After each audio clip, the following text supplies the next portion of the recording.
Matapos naming manalo sa mga bidding, may mga opisyal mula sa DPWS ang lumalapit sa amin para humingi at kumuha ng bahagi niya sa halaga ng proyekto. Ang hinihingi nilang porsyento ay hindi bababa sa 10% at umaabot pa sa 25% na naging kondisyon upang hindi maipit ang implementasyon ng kontrata. Ito ay binibigay namin sa kanila ng cash. Ang bawat transaksyon ay may karampatang voucher at ledger na nagsasaad ng mga araw at kung kailan nila ito natanggap.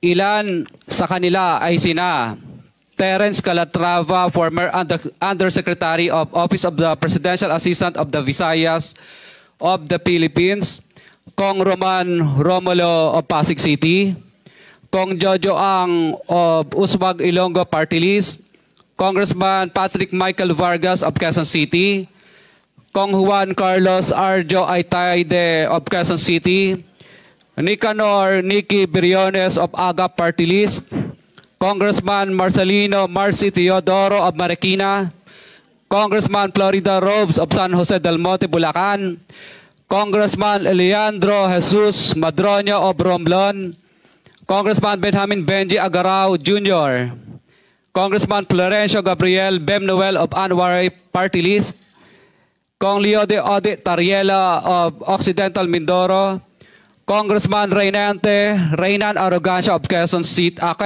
Province, Kong Marvin Rillo of Quezon City, Kong Teodoro Haresco of Aklan, Kong Antonieta Yudela of Zamboanga, Sibugay, Kong Dean Asisio of Caloocan, Kong Marivic Pilar of Quezon City. 21. Mayroon ding mga kinatawa ng ilang politiko na nakikipagtakbo sa amin upang manghingi ng porsyento kapalit ng mga porsyento ng mga proyekto. Ang mga porsyentong ito ay 25% ay ipinipilit sa amin bilang karaniwang kalakaran na wala akong kakainang tanggihan.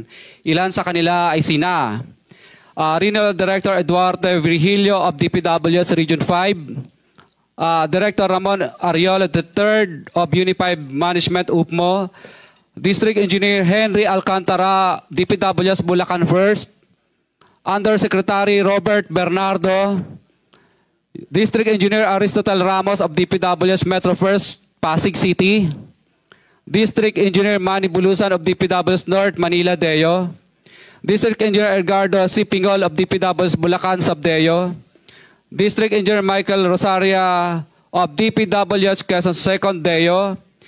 Karamihan sa mga kawani ng DPWS na nabanggit sa itaas ay paulit-ulit na binabanggit ang delivery ng pera ay para sa kaisaldico na dapat at least 25%.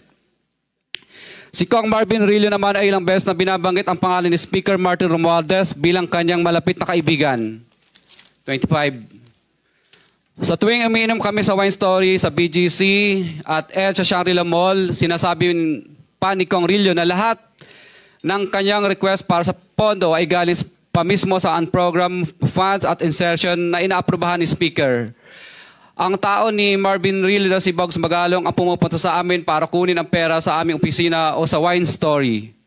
Si Kong Jojo Ang naman, lagi ring binabanggit sa lahat ng project sa kanya ay papondo ni Speaker at ni Saldico. Mataas ang hinihingi sa project, dagdag pa niya, hindi naman lahat ng pera ay para sa kanya, kundi para kay Speaker at kay Saldico. Sa lungsod ng Pasig naman, lumapit sa akin ang DPWS Project Engineer na si Angelita Garucha para kolektahin ang parte ni Kong Roman Romulo sa flood control projects noong 2022. 28, number 28. Pagdating ng 2025, si District Engineer Aristotle Ramos ang sumunod na nagpakilala na bagman ni Kong Roman Romulo kung saan 30% ang kanyang hiningi ay para kay Kong Roman Romulo. Sinabihan ko kay D.E. Ramos na masyado namang mataas, ngunit sinabi niya na walang magagawa dito dahil pondo ito galing sa unprogrammed funds at insertion galing sa taas. Sa ilang pagkakataon, ang mga politiko na personal na inabutan ng halaga ayon sa hinihingi nilang porsyento mula sa proyekto. Ang pagbabayad na ito ay hindi naman kagustuhan kundi isang hakbang na ginawa namin dahil sa matinding panggigipit. Ilan sa kanila ay sina Kong Antonieta Yudela kasama ang kanyang asawa, Kong Marvin Rillo of Quezon City, Kong Nicky Briones of AGA Party List, Arturo N. Ataide, ama ni Kong Arjo Ataide, Kong Florencio Gabriel Bem Noel of Anwaray Party List, Kong Eliandro Jesus Madroña of Romblon, Kong Benjamin Benji Agarao Jr.